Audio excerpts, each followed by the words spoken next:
Bismillahirrahmanirrahim. Assalamualaikum warahmatullahi wabarakatuh. Alhamdulillah, alhamdulillahirabbil alamin, wa bihi nasta'in wa ala umuri dunya waddin wa ala alihi wa sahbihi ajmain. Amma ba'du.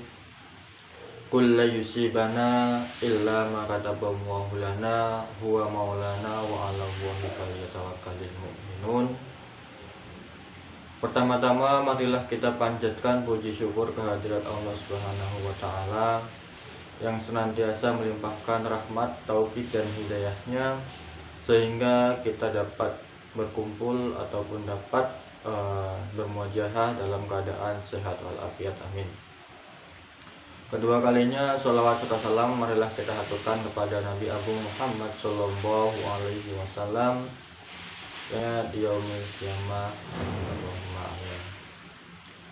Yang kami hormati pendiri dan pengasuh Pondok Pesantren Al-Qadir 1 Jember, Abuya Kiai Haji Ahmad Muzaki Syah wa ahli baitihi, dan juga yang kami hormati Rektor Institut Agama Islam Al-Qadir 1 Jember, Dr. Asmat Hanisi SPD MM, dan tidak lupa juga pada teman-teman semuanya yang kami banggakan.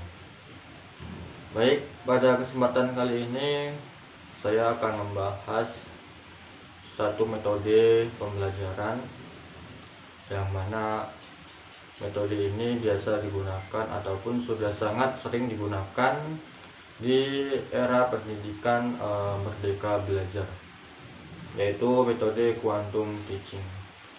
Jadi teman-teman perlu ketahui bahwasanya ada banyak sekali metode yang digunakan, yang kemudian satu metode ini ataupun metode quantum teaching ini adalah merupakan metode yang sangat praktis, yang sangat sering digunakan di pendidikan ataupun di eranya Kementerian Nadiem Makarim seperti itu ya. Jadi quantum teaching sendiri adalah istilahnya itu peluncuran baru ataupun istilahnya keluaran baru dari Learning Forum, yaitu Learning Forum ini adalah sebuah perusahaan internasional yang mana setiap harinya ataupun jenis dari kegiatan ataupun pekerjaan yang dilakukan oleh Learning Forum adalah menciptakan terobosan-terobosan baru untuk meningkatkan pendidikan di dunia seperti itu. Baik, teaching sendiri memiliki dua asas. Yang pertama adalah bawalah dunia siswa ke dunia guru, kemudian yang kedua antarkan dunia guru ke dunia siswa. Yang dimaksud dengan dua asas ini adalah bahwasanya kita perlu mengajak siswa ataupun semua siswa untuk masuk ke dalam dunia guru, dan juga kita harus sebagai guru kita mengantarkan dunia kita kepada dunia siswa seperti itu. Jadi kita mengetahui bahwasannya di dalam dunia siswa, kemudian siswa mengetahui bahwasannya di dalam dunia guru seperti itu, baru kita bisa memberikan satu interaksi ataupun komunikasi pembelajaran, yang mana diharapkan dengan komunikasi adanya asas seperti ini kita dapat lebih mudah berinteraksi dengan siswa seperti itu. Itu adalah dari asas quantum teaching. Baik, yang kedua adalah prinsip dari quantum teaching. Jadi prinsip quantum teaching sendiri ada 5 prinsip. Yang pertama adalah segalanya berbicara. Yang dimaksud dengan segalanya berbicara adalah bahwasanya di semua yang terkait dalam pembelajaran semuanya menyampaikan informasi, baik guru, siswa ataupun bahkan apapun yang ada di sekelilingnya, misalnya tembok. Jadi ketika kita belajar mengenai misalnya kelautan ataupun kehutanan, itu tembok dikemas sesuai dengan tema. Misalnya kalau kelautan bagaimana, kita kemaskan misalnya gambar-gambar ikan ataupun gambar seperti itu. Kemudian yang kedua, segalanya bertujuan. Apapun yang berkaitan dengan pembelajaran semuanya harus memiliki tujuan. Dari mulai langkah guru, kemudian gerak guru, pakaian guru dan lain sebagainya, ini harus memiliki tujuan seperti itu. Kemudian pengalaman sebelum menamai. Jadi di sini siswa harus praktek dulu. Siswa mengerjakan dulu, siswa interaksi dulu, kemudian setelah mereka paham dengan apa yang mereka lakukan, baru kita menamai jenis-jenis yang telah sesuai dengan apa yang telah dilakukan seperti itu. Kemudian akui setiap usaha apapun yang dilakukan oleh seorang siswa, baik ini sesuai dengan istilah kriteria ataupun tidak sesuai dengan tujuan, ini harus kita akui, kita berikan tepuk tangan, misalnya dengan tepuk tangan, dengan memberikan pujian ataupun dengan misalnya dengan lain sebagainya.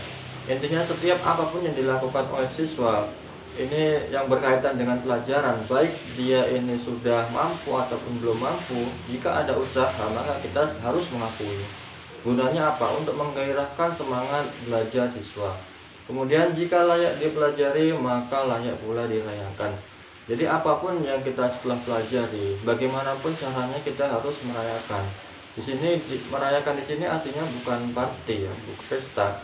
Jadi setelah kita selesai mempelajari satu mata pelajaran, di situ istilahnya kita harus merayakan bagaimanapun caranya. Baik itu dirayakan dengan meriah ataupun hanya dengan pemberian reward ataupun hadiah, ini harus dirayakan. Itu adalah prinsip yang terakhir nomor 5. Kemudian di sini ada langkah-langkah quantum teaching. Biasanya disingkat dengan TANDUR, yaitu tumbuhkan, namai, alami, demonstrasikan, ulangi, dan rayakan, seperti itu. Jadi tumbuhkan komitmen, kemudian tumbuhkan gairah siswa untuk mengikuti semua pelajaran. Katakan kepada mereka bahwasanya apa yang kita pelajari ini di kemudian hari bisa sangat bermanfaat ataupun sangat dibutuhkan. Kemudian alami, siswa harus mengalami, siswa harus praktek, siswa harus evaluasi, harus terjun langsung. Kemudian baru kita selanjutnya menamai. Setelah kita alami di prinsip yang tadi yang nomor 3, di sini juga alami kemudian namai. Jadi siswa harus kita ajak untuk bergerak dulu, kemudian kita beritahu bahwasanya nama dari apa yang kita kerjakan itu adalah seperti ini.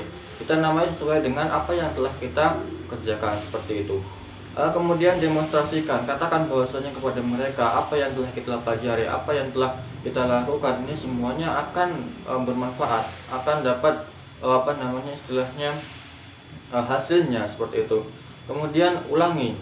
Jadi semua apa yang telah kita lakukan di baik ini berupa praktek ataupun materi, ini harus kita ulangi, harus kita evaluasi. Dengan adanya evaluasi seperti ini, baik yang tidak efektif nanti kita dapat meninjau kembali, sehingga kita dapat melakukan evaluasi yang kemudian menciptakan perubahan.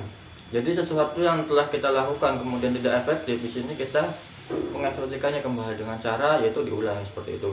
Kemudian tanyakan, yang telah prinsip yang terakhir tadi adalah jika layak dipelajari maka layak dirayakan. Di sini juga di langkah-langkah yang terakhir adalah dirayakan. Jadi semua yang telah dipelajari, semua yang telah dilakukan oleh siswa ini harus kita rayakan. Bagaimanapun caranya harus guru harus memiliki satu terobosan baru di mana siswa ini dapat bermanfaat ataupun mereka dapat bergairah dengan apa yang telah dipelajari. Itu adalah dari langkah-langkah dan juga prinsip dari quantum teaching sendiri. Baik, semoga teman-teman bisa memahami apa yang saya katakan, dan juga nanti di video akan saya tuliskan ataupun akan saya cantumkan PowerPoint-nya. Baik, kemudian ada beberapa kelemahan dan kelebihan dari quantum teaching sendiri. Jadi saya bacakan. Yang pertama adalah kelebihan dari quantum teaching. Jadi kelebihan dari quantum teaching sendiri ada banyak sekali. Di sini ada selalu berpusat pada apa yang masuk akal bagi siswa, pada apa yang masuk di pikiran mereka. Jadi kelebihannya adalah seperti itu. Kemudian menumbuhkan dan menimbulkan antusiasme siswa. Jadi siswa ini lebih bersemangat, lebih bergairah. Kemudian adanya kerjasama. Jadi di sini adalah yang paling menonjol adalah adanya kerjasama antara seorang siswa dengan seorang guru. Tidak hanya monoton kepada seorang guru ataupun tidak hanya monoton kepada seorang siswa. Jadi antara guru dan siswa ini di sini diajak untuk bekerjasama, seperti itu. Kemudian untuk kelemahannya adalah memerlukan kesiapan yang matang bagi guru dan lingkungan yang mendukung. Nah, biasanya adalah poin yang sangat lemah di sini adalah poin yang pertama ini.